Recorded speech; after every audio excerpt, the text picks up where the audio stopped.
नमस्कार दोस्तों, आप सबका एक बार फिर से स्वागत है हमारे YouTube चैनल पे, जिस पे हम हमारे मोस्ट इम्पोर्टेंट स्टॉक्स और जो मोस्टली राइज हुए हैं एक दिन में या फिर कंटिन्यूसली उनमें राइज हो रहा है या फिर नेगेटिव डाउनफॉल देखने को मिल रहा है, हम ये सब डिस्कस करते हैं।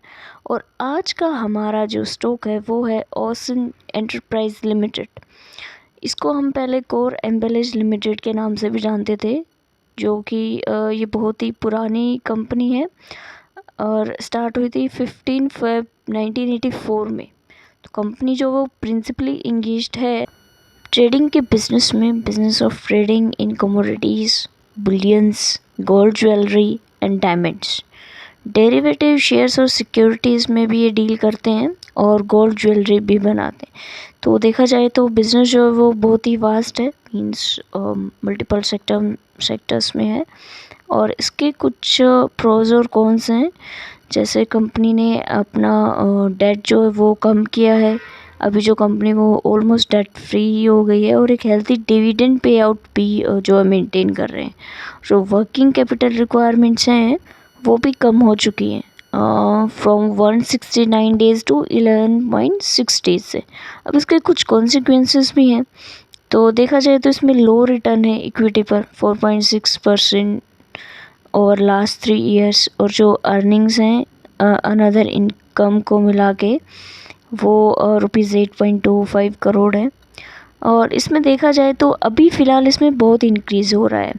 7 अक्टूबर को 14% के आसपास जो है इंक्रीज़ हुआ था, 134 पे चला गया था स्टॉक, और 1 वीक में 30%। और अगर अभी हम 10 अक्टूबर की बात करें, 10 अक्टूबर, तो ये 20% आज के आज इंक्रीज़ हुआ है। 26 रुपीज़ इंक्रीज़ हुए हैं एक ही दिन में। और 1 वीक की बात करें तो अभी ये 30 से बढ़कर 36.83% हो गया है।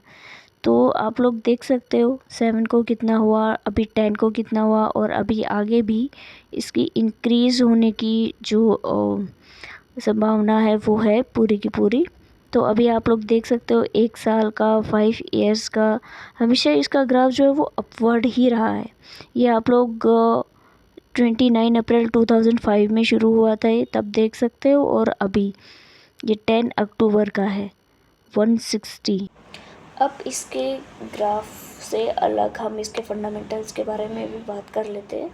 तो पहले है EPS, earnings per ratio, per share ratio है। तो ये रिप्रेजेंट करता है कंपनी का net profit divided by its total number of shares.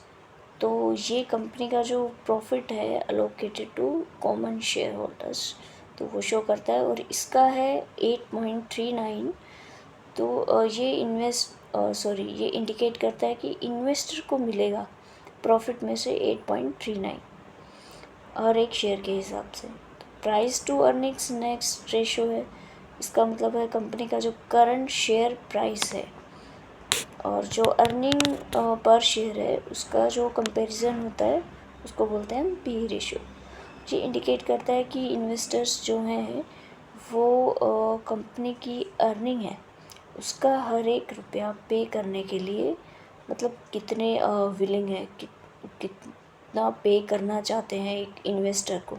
एक हायर PE रेशियो सजेस्ट करता है investors can expect company to grow its earning in the future. Okay, और इस केस में अगर हम देखें तो 14.09 है, जो कि कंसिडरेबल है। बट जो इसका लोअर इंडस्ट्री एवरेज है 19.48, वो सजेस्ट करता है कि कंपनी जो अंडर वैल्यूड हो सकती है। नेक्स्ट है डेट टू इक्विटी रेशियो, और इससे हम ये मेजर करते हैं कि कंपनी की फाइनेंशियल पोजीशन कैसी है। लोअर, ऑब्वियसली लोअर डेट होगा तो वो स्ट्रॉन्ग फाइनेंशियल पोजीशन मानी जाएगी। तो इसमें अगर हम देखें तो 0.03 है, जो कि काफ़ी लो है। तो ये इसकी स्ट्रॉन्ग फाइनेंशियल हेल्थ को शो करता है। नेक्स्ट है ROE मेजर करता है एक कंपनी के जो शेयर होल्डर्स की इन्वेस्टमेंट है उसकी प्रॉफिटेबिलिटी का। ये इंडिकेट करता है कि जो कंपनी है वो कितनी इफ़िशिएंटली शेयर होल्डर्स का फंड जो है वो प्रॉफिट जनरेट करने के लिए यूज़ कर रही है। और ओसम एंटरप्राइज की हम बात करें तो 7.33% है, जो कि मॉडरेट है। नेक्स्ट है बुक वैल्यू। बुक वैल्यू जो है वो कंपनी के नेट वर्थ को रिप्रेजेंट करता है, इसके जो टोटल एसेट है माइनस टोटल लिएबिलिटी, और ये थ्योरेटिकल वैल्यू को रिप्रेजेंट करता है। और इस केस में हम देखें ऑसम एंटरप्राइज लिमिटेड का, तो इसकी बुक वैल्यू 91.69 पर शेयर, जो कि मॉडरेट है। Next market cap. Market cap represent करता है एक कंपनी की टोटल मार्केट वैल्यू का, और इसकी है 161 करोड़। तो इसके जो भी मोस्टली फंडामेंटल्स है वो मॉडरेट हैं, ना ज़्यादा हाई है ना लो है, और मार्केट कैप का भी यही हाल है। नेक्स्ट है प्रमोटर होल्डिंग। इस पर हम देखें तो प्रमोटर्स के पास 73.7% है, जो कि अच्छा रेशो है। और प्लेज की हम बात करें तो बिल्कुल भी नहीं है। प्लेज मतलब गिरवी रखना।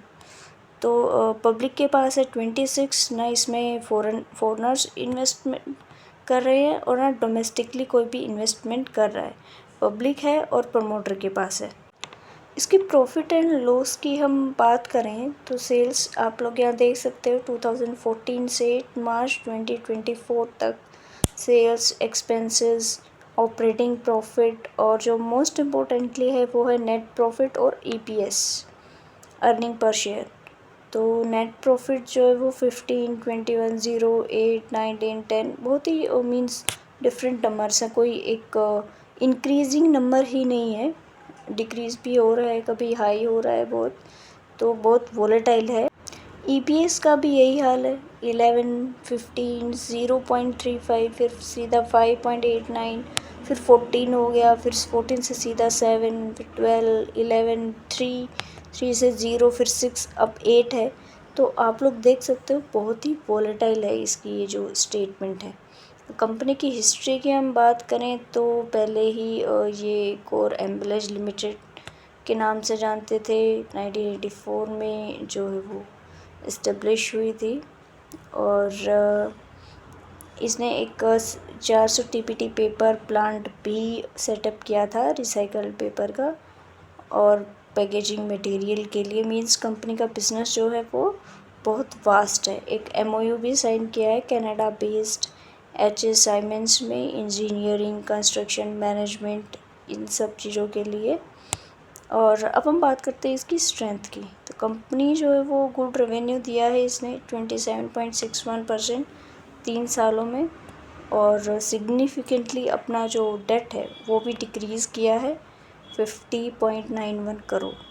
कंपनी जो वर्चुअली डेट फ्री है, इसका PSE रेशियो भी काफ़ी कम है। कंपनी एक इफ़िशिएंट कैश कन्वर्जन साइकिल चला रही है अपना, और एक हेल्दी लिक्विडिटी पोजीशन है, करंट रेशियो ऑफ 6.62। एक गुड कैश फ्लो मैनेजमेंट है 1.32 पे। कंपनी के हाई जो प्रमोटर्स हैं उनकी होल्डिंग बहुत हाई है बिना किसी प्लेज के। तो इसके साथ साथ इसके कुछ रिस्क फैक्टर्स भी हैं, जिसमें एक पुअर प्रॉफिट ग्रोथ जो है ये मेजर रिस्क है। आगे भी प्रॉफिट होगा या नहीं होगा हमें नहीं पता। कंपनी का जो वो है पुअर ROE है 4.45%, पिछले 3 सालों से सेम है।